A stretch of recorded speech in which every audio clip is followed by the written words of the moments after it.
Bom dia a todos, bem-vindos a mais uma Tiny Talk. Hoje vamos falar com João Crispim, diretor de ESG do Grupo Casais. Bom, João, tenho aqui uma pergunta para si e a pergunta é: a indústria da construção tem um impacto significativo nas emissões de carbono e na geração de resíduos. De que forma o Grupo Casais está a incorporar tecnologias inovadoras, materiais sustentáveis e princípios de economia circular para reduzir esse impacto e tornar este setor mais eficiente e mais responsável? Obrigado pela pergunta e por o convite para estar aqui a falar um bocadinho convosco. Bom, eu se calhar abordava a resposta aqui em dois passos. Um primeiro passo, de facto, para contextualizar o nosso impacto e depois também a oportunidade que nós temos pela frente. E esta parte do impacto é, de facto, importante porque eu penso que a maior parte das pessoas não tem bem a ideia de que o setor da construção é responsável pelo consumo de cerca de 40% de todos os materiais extraídos no mundo. Depois, para além disso, somos também responsáveis, direta e indiretamente, por causa dos edifícios que construímos, pelo consumo de cerca de 40% de toda a energia e, consequentemente, também cerca de 40% de todas as emissões de gases de efeito de estufa. Para além disso, há mais um número interessante, que também já o deu na pergunta, que foi a questão dos 30% a 40% de todos os resíduos sólidos que são gerados pela construção. E, portanto, claramente temos aqui um impacto mesmo muito grande. E começamos a olhar para se o setor da construção é ou não um setor problemático. Mas também não nos podemos esquecer do impacto positivo que temos na sociedade, positivo ou negativo, consoante trabalhemos melhor ou pior, que diz respeito, por exemplo, ao aumento do preço da habitação. De 2017 até agora, tivemos um aumento do preço da habitação de cerca de 70%. Isto compara com de 2000 a 2017, cerca de 20%. Portanto, muito menos tempo, muito maior aumento. E isso nota-se nomeadamente porque nos últimos 18 anos construíram-se apenas tantas casas quantas nos primeiros 5 anos deste século. Portanto, uma redução brutal na construção. E neste caso não estamos a falar de pouco espaço, de não termos mais espaço para construir. Quais são os... Não. De facto, aqui o problema principal tem a ver com a nossa capacidade construtiva, nomeadamente uma redução enorme dos trabalhadores. De 2008 para agora perdemos quase 50% da mão de obra. Portanto, é mesmo muito significativo. Aliás, os últimos dados que eu tenho são de 2023, em que se construiu apenas tanto como 20% de 2002. Isto é, em 2002 construía 5 vezes mais do que em 2023. É bastante impactante. E, portanto, começamos aqui a perceber que temos uma oportunidade para transformar o setor, efetivamente. O que nos leva aqui à segunda parte da pergunta. E nós, olhando para os outros setores, o que vemos é que a produtividade aumentou nos setores que souberam internalizar melhor certas coisas, como, por exemplo, a digitalização, a robotização, novos materiais.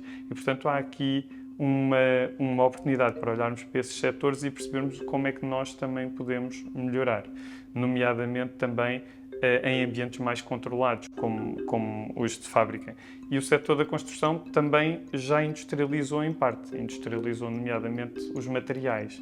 Industrializámos cerâmicas, o tijolo é industrializado, como é óbvio, mas as torneiras, todos esses elementos são industrializados. Mas há aqui ainda espaço para industrializarmos o juntar destes materiais e agregarmos mais valor num ambiente mais controlado, em fábrica, em vez de ser na frente de obra. É isto que nós chamamos a construção off-site, portanto, a construção em fábrica.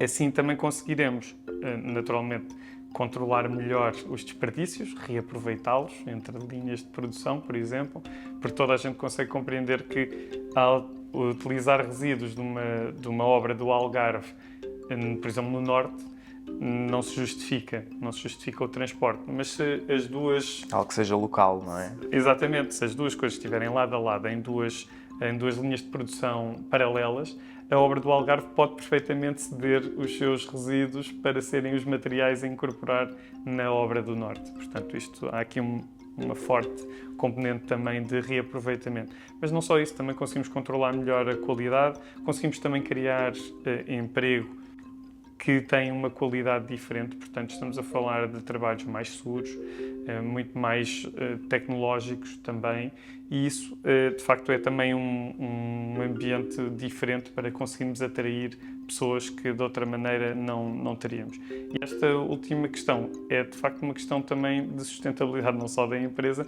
mas também social. Só mais uma estatística engraçada que é, no setor da construção temos historicamente em Portugal cerca de 5% de mulheres. Apenas 5% de mulheres. E este valor tão baixo deve-se nomeadamente à nossa natureza deslocada do trabalho. Termos pessoas a trabalhar a 300 km de distância, tipicamente quando estas oportunidades surgem, estes 300 km de distância não é só uma distância geográfica, é uma distância da família, por exemplo. E as senhoras tipicamente acabam por preferir estas oportunidades. Quando trazemos esse trabalho para um ambiente mais estável, mais próximo das famílias, conseguimos abrir aqui a oportunidade para cerca de 50% da população, não é? Portanto, estamos aqui a falar de trabalhos que são seguros, estamos a falar de desenvolvimento de competências que são relevantes. Lá está, é um trabalho cada vez mais tecnológico e é um trabalho que, com o aumento da produtividade, também é um trabalho cada vez mais bem pago. Portanto, conseguimos então procurar encontrar mais pessoas. É aqui uma oportunidade que nós vemos, tanto para nós como para as pessoas que assim também têm mais hipóteses. Por outro lado, a industrialização também nos acaba por permitir utilizar materiais mais flexíveis, mais leves. Por exemplo, a madeira é uma introdução bastante relevante e nós, quando olhamos para a madeira, vemos dupla vantagem. Não só por causa da leveza, é melhor para transporte, também melhora em termos da leveza do próprio edifício e, portanto, a redução de certo consumo de materiais que são mais complicados do ponto de vista ambiental, como, por exemplo, o betão, mas também a própria madeira é um armazenamento de carbono, não é? E que nós depois fixamos nos nossos edifícios durante décadas. Portanto, há aqui também essa componente muito positiva. Aliás, por causa disso, fizemos um estudo com o INEGI, da Faculdade de Engenharia do Porto, e que verificaram que neste tipo de construção híbrida, tanto por causa da redução de materiais como o betão, como a utilização de madeira, permite-nos aqui a redução do impacto ambiental de cerca de 50% face à construção tradicional. Com o cimento, não é? Estamos a falar do Exatamente, a construção mais tradicional, com betão, com alvenarias, e isto basicamente permite esse tipo de redução, 50%. É um impacto muito, muito significativo. E depois, finalmente, quando o edifício já não serve o seu propósito, como foi pensado já a partir para a desconstrução, permite-nos a reutilização dos produtos, não só dos materiais, mas mesmo dos produtos, as lajes, as fachadas, podem ser reutilizadas em edifícios novos.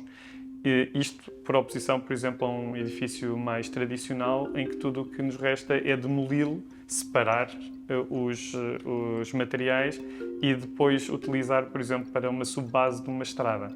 Nós aqui estamos a utilizar o produto em si, com toda a sua energia embebida.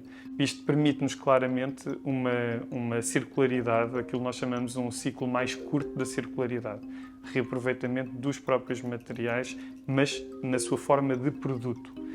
E, portanto, percebem que há aqui múltiplas vertentes em que estamos a trabalhar para, de facto, termos maior sustentabilidade, não só ambiental, mas também social. Nesse caso, geramos um impacto menos negativo para o ambiente. Estamos a utilizar materiais que já foram produzidos. A nível de energético também poupamos energia e, ao fim e ao cabo, também poupamos dinheiro. Poupamos dinheiro e poupamos principalmente também os resíduos. Antes sequer de os começarmos a fazer, já estamos a pensar na forma como mitigar esses mesmos resíduos através deste mesmo reaproveitamento e assim também criando em cada edifício, digamos, a bolsa de material para o edifício futuro. Portanto, mantém valor no próprio edifício de uma forma que os edifícios tradicionais não o fazem. Obrigado, João. Tenho aqui uma última pergunta, que é, em apenas uma palavra, como define o Grace?